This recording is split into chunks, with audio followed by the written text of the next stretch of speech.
on in, have a seat. Because I don't know who needs to hear this, but Kiwi's gonna say it. Last week I interviewed my sister and that was our first episode introducing, are you ready to date? Well, are you? Did you think about some of the things that we said in that episode? I did promise you I was going to have a guy on the show. I have not forgot. There will be a gentleman joining me. I am making sure I get the right candidate, and then we're all just going to have to sit down and just have a conversation. But this episode, I kind of wanted to speak from the heart, right? On my own personal life. I'm a true believer that everyone you meet, you're forming a relationship, whether it's a work relationship, a friendship, or even an intimate relationship. God puts people in our lives for a reason, a season, or a lifetime. It is up to us to make that determination of what role that person that we have in our lives is going to play. So let's think about it for a moment.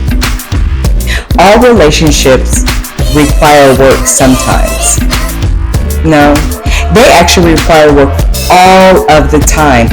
And is the person that you're trying to have a relationship worth the time, the effort, and the energy?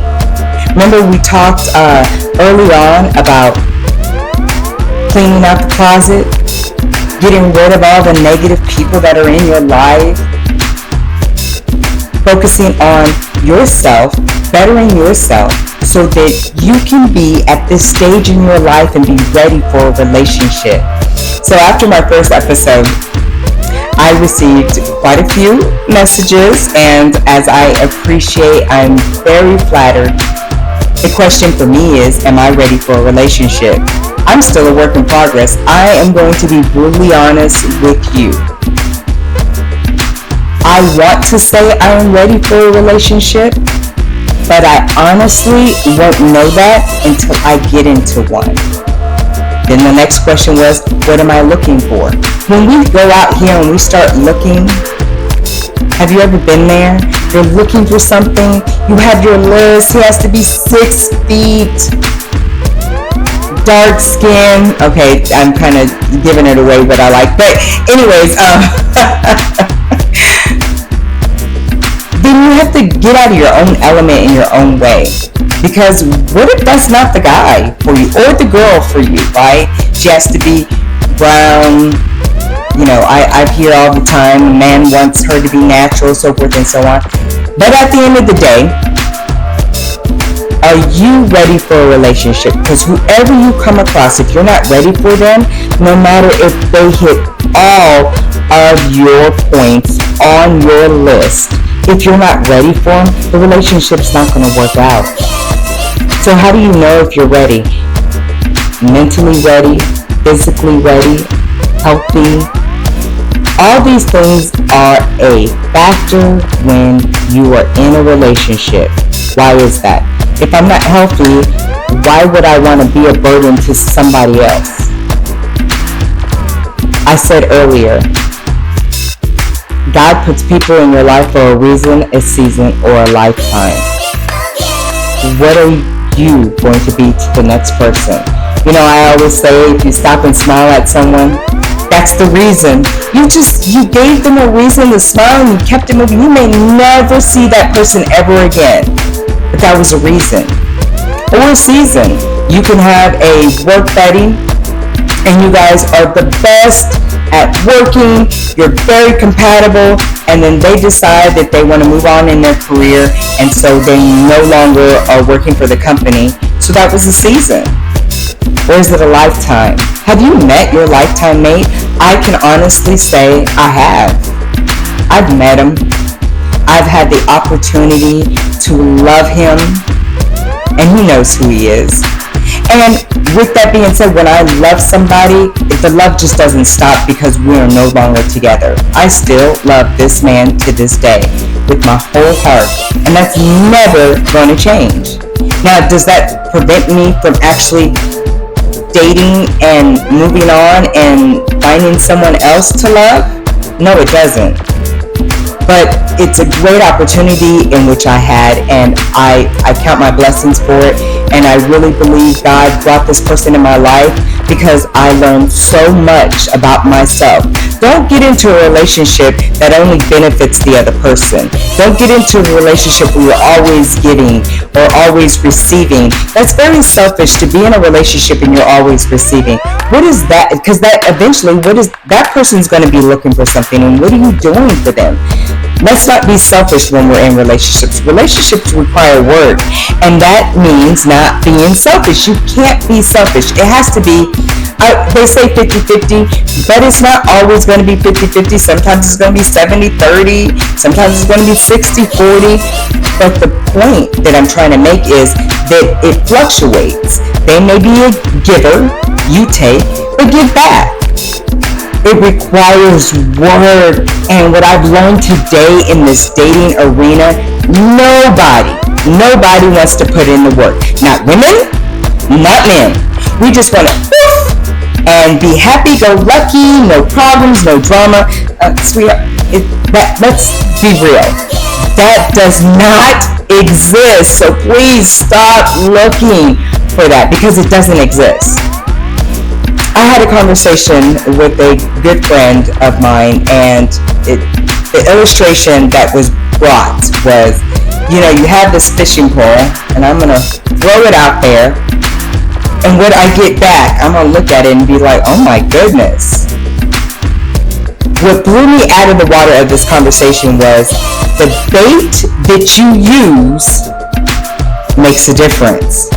So if I'm out there being a certain kind of way, maybe a loosey-goosey, I'm trying to use the right terminology and not offend anybody, because this is not for offending, but if I'm out there being a certain kind of way and then I'm shocked, like, oh my God, it's because the bait that I used. So I had a gentleman, I'm just going to say all my business. I had a gentleman say, hey, send me a full body pic. Women, you get those text messages, right? And my reply was, I'm not advertising my body, because I'm not. I am advertising my, if that's what you want to call it, advertising. I want you to see my mind. I want you to see my heart before anything else, because all of this is superficial.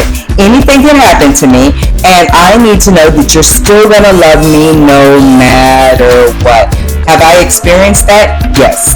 Do I still have that kind of love? Yes. I have many relationships, not only with my family, my friends, my business partners, that I work with, my vendors. I have built relationships where I can confidently say that the love is also reciprocated on both ends. Stop thinking one-sided. If you're not willing to put in the work, stop making demands. You have to put in the work in order to receive. Remember what I said, right? The energy you put out is the energy you're going to receive. So if you're giving this negative energy and this selfish energy, do you expect someone's going to come to you and sweep you off your feet? Think about it. Think about it. I realized one thing in this whole dating arena. I'm nervous as hell. I'm nervous because one, of my age, I'm not the 20-year-old cheerleader, track legs and all of that. I'm not.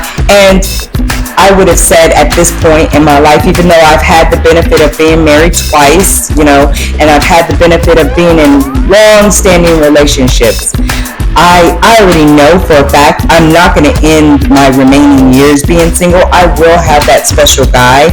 I will have that special love.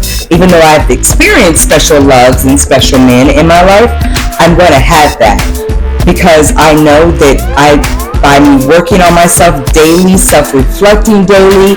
It is not something you can do overnight. You have to be consistent at doing it, and then all of a sudden, because I'm not looking, because if I'm looking, he's never going to come.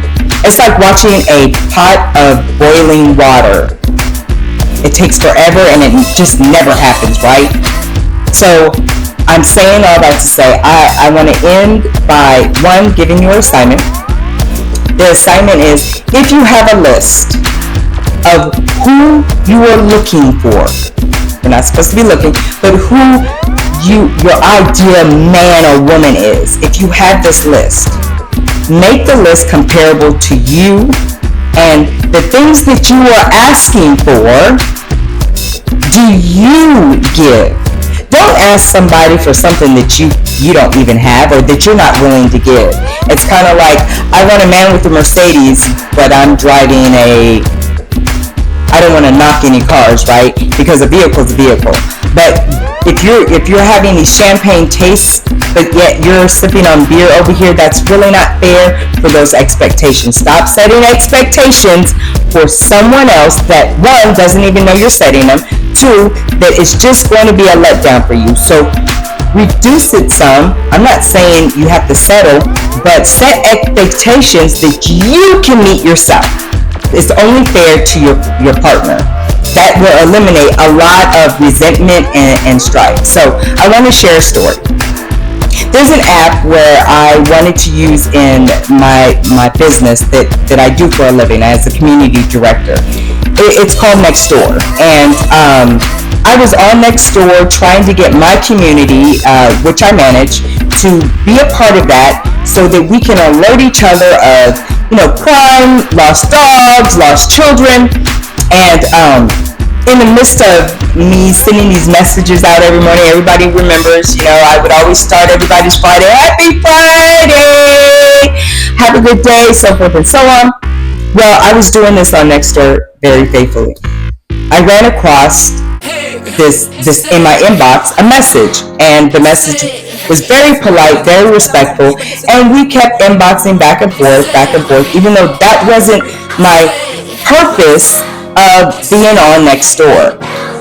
Long story short, this person not only befriended me, we became probably one of the best of friends, and now I could say he's part of my family. So I say that to say, you never know how God's going to bring somebody in your life. A reason, a season, or a lifetime. Make your list, but make it fair. I don't know who needed to hear that, but Kiwi said it. Thank you, and I'll see you again next time.